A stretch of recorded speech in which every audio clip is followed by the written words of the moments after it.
Initiation by Elisabeth Haich. Chapter 8. My Future Appears. We spent that summer on the great inland lake, where we lived together with some of our relatives. This particular summer stands out strongly in my memory because of events I had to think back upon much, much later. Mother was still very busy with my little brother, and so I had a bit more freedom.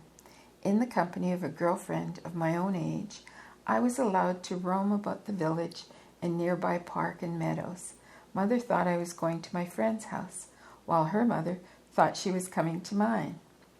Instead, we rambled around the village and its environs, trying to satisfy our girlish curiosity.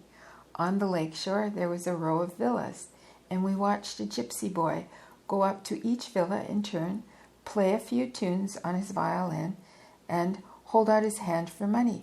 It suddenly struck me that my grandmother earned a lot of money by giving concerts, and I wondered whether I too could earn some money.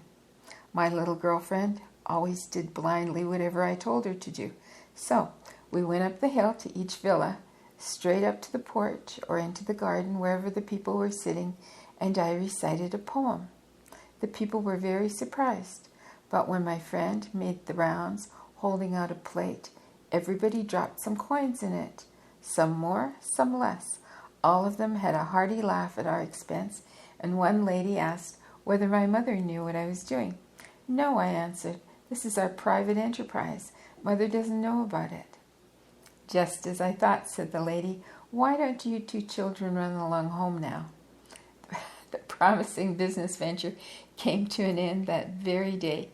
After we had divided the money between us, I went home and I told how I had earned some money, proudly displaying the many coins of nickel and copper. Mother almost fainted. "For goodness sake," she whooped. "Where in the world did you get such an idea? What will people think? You're plunging us into shame." "Why?" I asked. "Grandmother earns money with her performances. The little gypsy boy earned money too. So what's so shameful about my earning money reciting poetry?" "Just try to understand, you stupid little ninny," my mother answered, "that your father has a high position with a nationwide reputation, and you just cannot do such things." "What does father have to do with what I do? Father is father and I am I. I don't have a high position, so why shouldn't I earn some money? Every job is decent if one does it decently, and I really excited very beautifully." I ended my argument proudly. Mother snorted angrily. "You just don't understand, and as a punishment for doing such things and for contradicting me, I'm not going to let you leave the garden." Thus, I came to lose my liberty. But the episode had further consequences.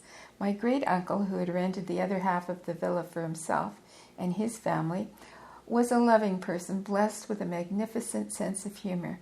When he heard that I had recited poetry in the villas along the shore, he wanted to hear me too. Our two families took all our meals together, and that evening my great-uncle suggested that I recite something after dinner. I had no objections. The grown-ups all sat in a circle while I stood in the center and started reciting some poems that I had learned at school. My great-uncle liked them and wanted to hear more. "But I don't know any more," I said. "Then tell us something, anything you want." "Can I tell you a story out of a book I got as a prize for my good exams?" I asked. "Surely," said great-uncle. "Go ahead." I began to tell stories from the Vicar of Wakefield, but I didn't content myself with just telling them. I acted them out as if I were on stage. In this way, I gave animated story about how the Vicar of Wakefield led a holy life and how a young man got acquainted with his daughter Olivia and finally ran off with her. I hadn't the vaguest idea of what it meant to run off with somebody that way, and so I didn't know why the vicar was so excited. I was merely telling the story in the way that I'd read in the book. Continuing with my improvised one-person drama, I told about the lovers' tryst in the darkness and the sweet and tender words that they whispered to each other, and how the vicar bellowed with rage and reached for his gun, and finally how his gentle wife calmed him down by slipping a Bible into his hand. By this time, the grown-ups were all doubled up with laughter, and when I was ready to stop, my great-uncle insisted he wanted to hear more about the vicar. There was nothing for me to do but to go on, and that made them laugh some more. They laughed as if I'd been telling the funniest stories in the world, and here I was telling a tragedy. When I was through, my great-uncle took me by the hand, pulled me over to where he was sitting. Tell me where you heard all these stories," he asked. "Yes," echoed Mother. "That's just what I'd like to know too." "From the book I got in school as a prize," I answered.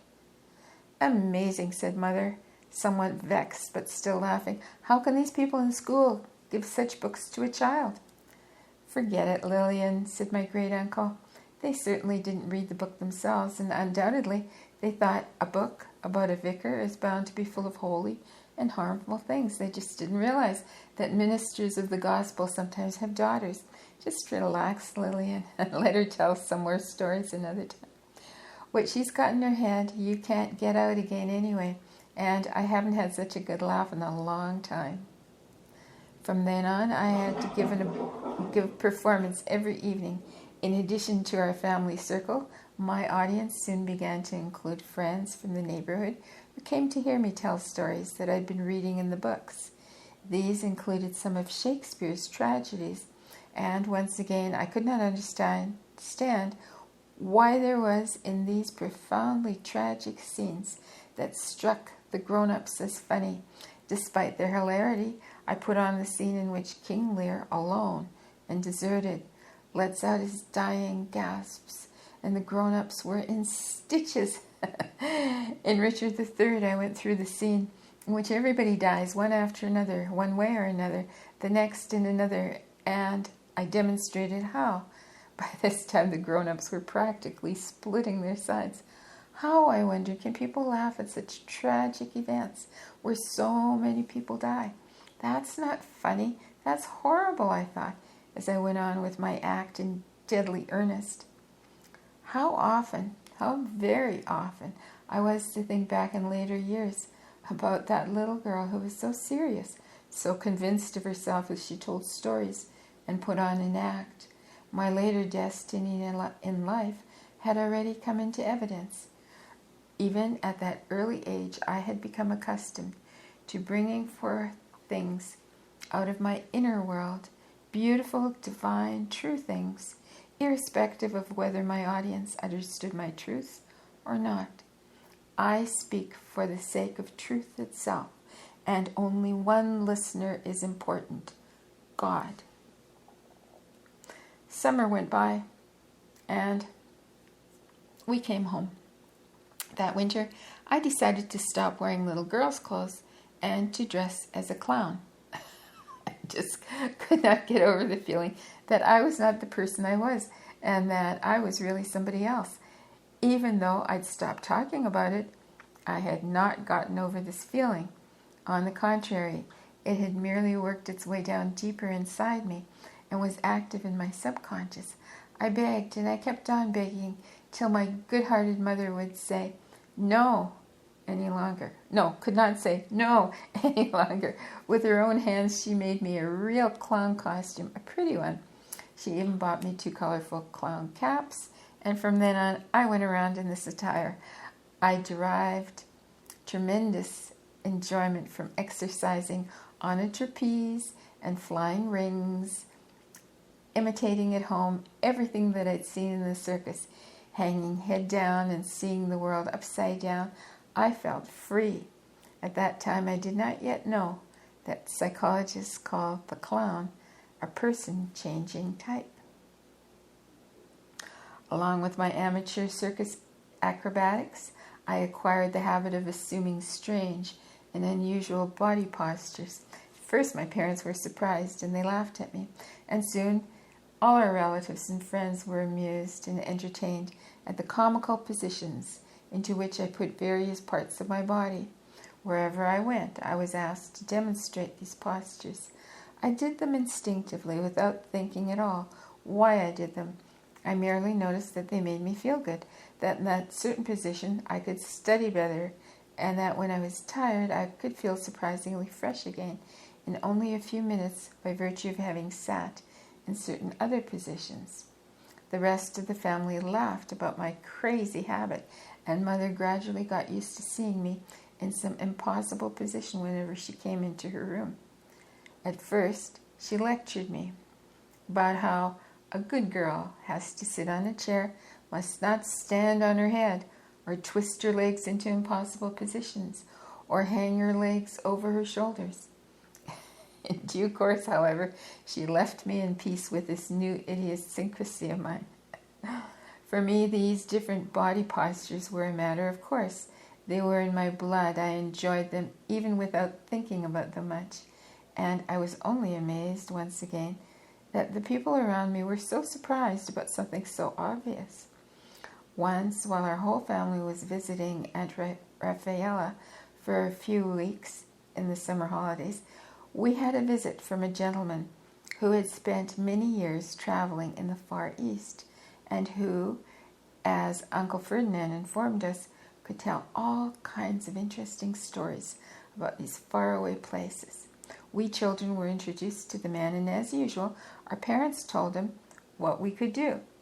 Aunt Raffaella laughingly told him about my remarkable habit of assuming strange leg-twisting postures, which nobody else could imitate except perhaps an India rubber man.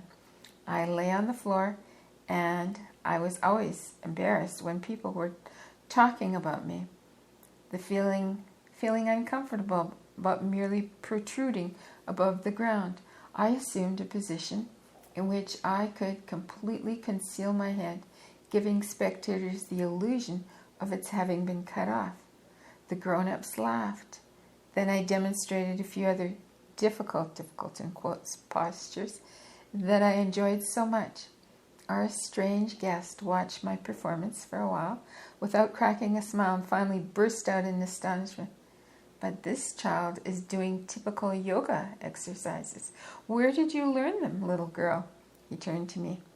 I did not know what the word yoga meant, so I answered that no one had shown me these exercises, that I just did them because I liked them and I felt better afterwards. The man refused to believe it, looking at me for a long, inquiring time, shaking his head. The grown-ups' questions had already begun to bore me, so when Mother waved us off, we disappeared into the children's room, and I promptly forgot the remarks made by our distinguished visitor. Only much, much later, when the memory suddenly came to life, and I began to understand many other things which had been obscure and inscrutable in my life, I remember the remarks of the widely traveled gentleman from the Far East. And then I understood where I had learned these physical postures, which I had practiced as a child and later as an adult. Postures our distinguished visitor had called yoga exercises. Then I realized clearly that I had done these exercises out of long-standing habit, because I had been obliged to practice them daily in the temple, year after year. These exercises were a reflection of my past, and at the same time, the shadow of events yet to come in my life. For much later, as an adult, I taught these exercises to many people in order to further their mental and physical development.